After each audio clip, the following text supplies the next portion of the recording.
Hello guys, this is Two Men and Some Crack, my favorite thing. I'm Benjamin and this is Alan. Hi Alan. Today we are going to talk about this new war that's happening over in Europe. It is a great day for Americans because we are finally going to pull ourselves out of the Great Depression because we are going to be building so much weapons and doing so much agriculture that we're just going to have a great time. Just because we're isolationists doesn't mean we can't profit. Exactly. Go period 7. So, as you guys know, from the very beginning, we had what everybody knows as the Great Crash. What was the Great Crash, Alan? The stock market did not go well. Everyone was selling, they lost everything. Heck, we lost everything for a time there. Oh yeah, for sure. I never thought we were going to make it out after that Black Tuesday. Let's pull the clip. Oh yeah, for sure. The stock market is doing great, guys. Ain't that right, Ben? That's absolutely right, Alan. It is popping off. I took all my money out of my bank and just put it in the market because it will never fall. I agree. These roaring 20s have been amazing. They're never going to end, so I invested all my money into that stock market. Mm-hmm. If it fails, we're dead, but it won't. It will never happen, trust me. It's just how it works.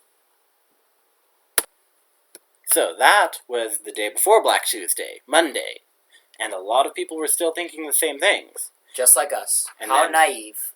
Everyone decided, oh, I'm going to sell. And that scared everyone else into selling too, resulting in this. Carnage Let's pull incarnate. the clip. Ah, my money! No! What happened to it?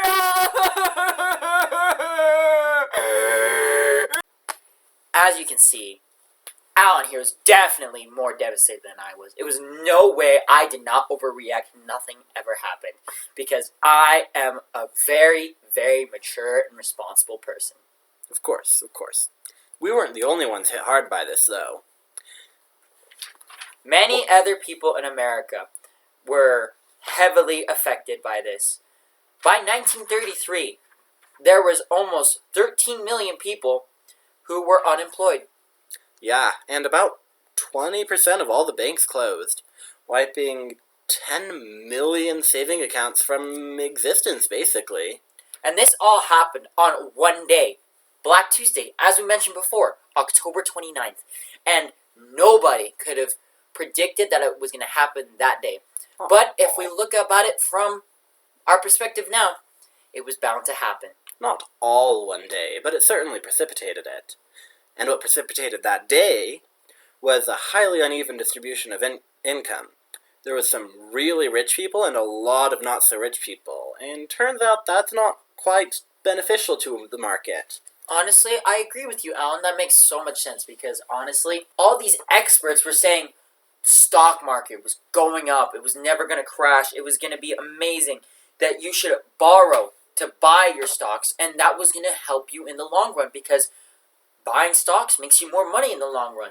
And at that point in time, nobody knew it was going to crash because we all thought it was going to go forever. The Roaring 20s, as we call them now, were amazing and splendid, and so much happened during that time. Yeah. Need I play the clip again? No, thank you. Oh, okay. People weren't just taking loans to buy stocks either, though. They were buying everything with it. These newfangled vacuum cleaners, blenders, hair care products. And that meant that no one actually had any money. The banks only had pieces of paper.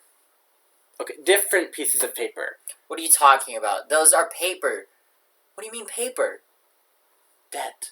What do you mean by debt? Is this why you lost everything? What are you talking about? I didn't lose anything! Don't bring it up again! Anyway, recovering from that, this put a great strain on the government too. So we installed policies like tariffs to try and recover. But that hurt even already strained governments. And that was a really big problem. The farmers didn't do great. Until World War II, anyway.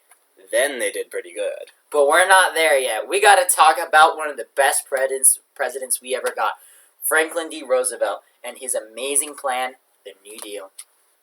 Lots of people benefited from this great New Deal.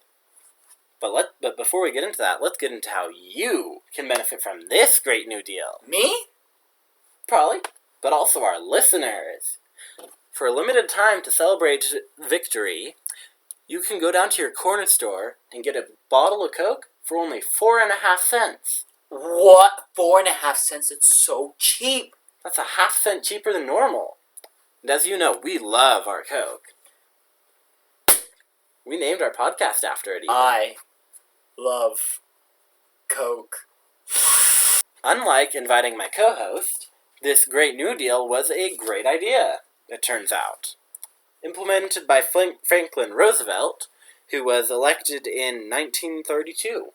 He was a very popular Democratic representative, and he carried all but 6 states when he won that election. He was unfortunately disabled in 1921, but that didn't stop him from having great ideas. These great ideas were exemplified by the... Oh, the Great New Deal! No. Oh. It was his 3 R's. Ah. What were his R's? Because I can't really remember, but I know you do. Oh, his 3 R's were relief for people who lost their jobs, recovery for businesses and the economy, so if you didn't sell on Black Tuesday, you got some money back, and reform of the American economic institutions. And what do you mean, like, economic institutions? Like banks? Oh, that's right. Federally insured banks. Oh, wow, that's great. That means if the bank closes, I'll still get some money back? Some of it. From the government. That's a great idea. Government very rarely gives you any money back. But the Great New Deal did, in some ways anyway. So those 3 R's were really important, and they kind of exemplified this whole idea of the New Deal, and it was really interesting to see this happen in real time. Mm-hmm. These served as the basis, and in his first 100 days, he started to build up on it. For example, he declared a bank holiday where all the banks would be closed, and you couldn't take any money out from them. But I thought a holiday was going on vacation. All the bankers got to go on vacation, and that vacation was to reorganize so that they could get all of the money together so that they could give it to people who wanted their money back.